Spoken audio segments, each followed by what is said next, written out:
Hi, hello, namaskara. In this section, we'll try to understand the concept of forces that is acting between two current elements. To start with, let us assume that we have two conductors. Okay, so let us assume there are two conductors.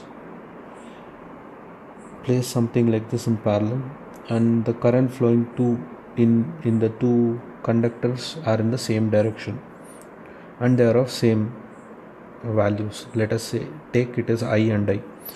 So what is a force that is acting between these two conductors is our interest. So what is this force?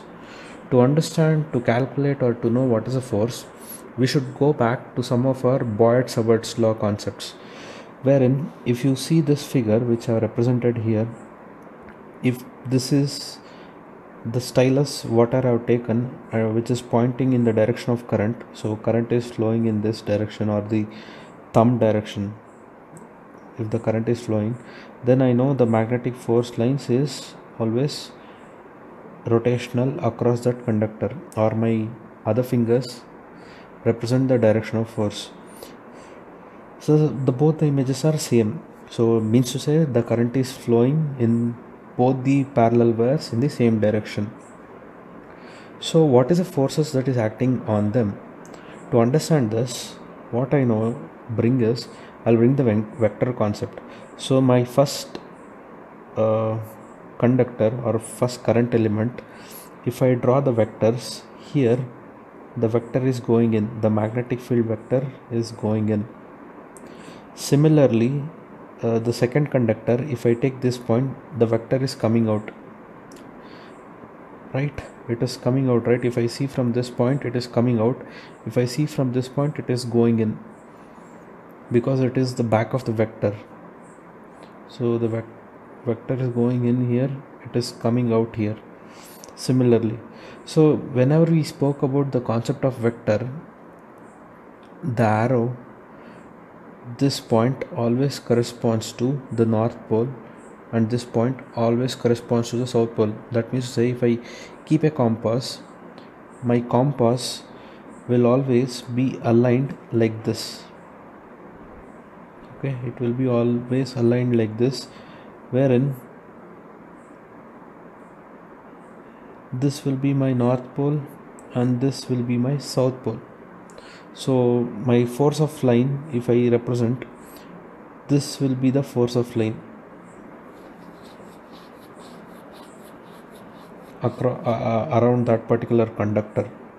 So if I say this is a conductor where the current is flowing like this, so this is how I represent my flux.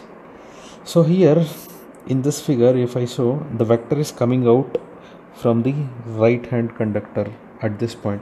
So this point can be called as north pole, whereas here the force is going in, or the vector is going in, so I can call this as south pole. This point corresponds to south pole. Since they both are opposite in nature, you can think of unlike poles attract each other, so they will be having an attraction force. So the forces here will be attractive.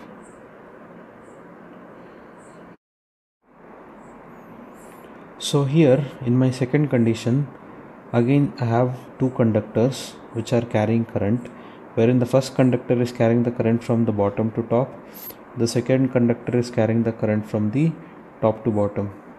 Hence, if you see the figure where I have applied the Boyd-Schubert's law, I can apply the expression with the help of vectors.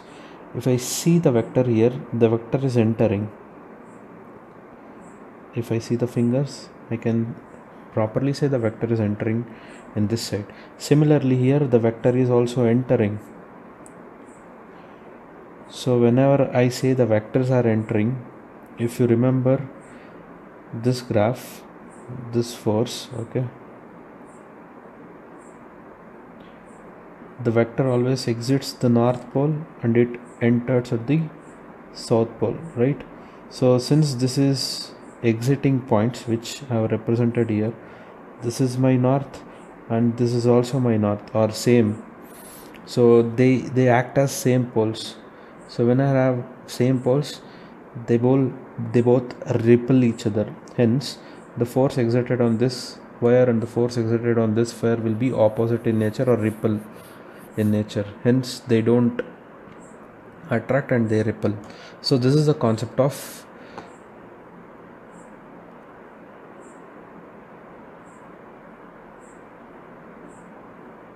forces between two current elements.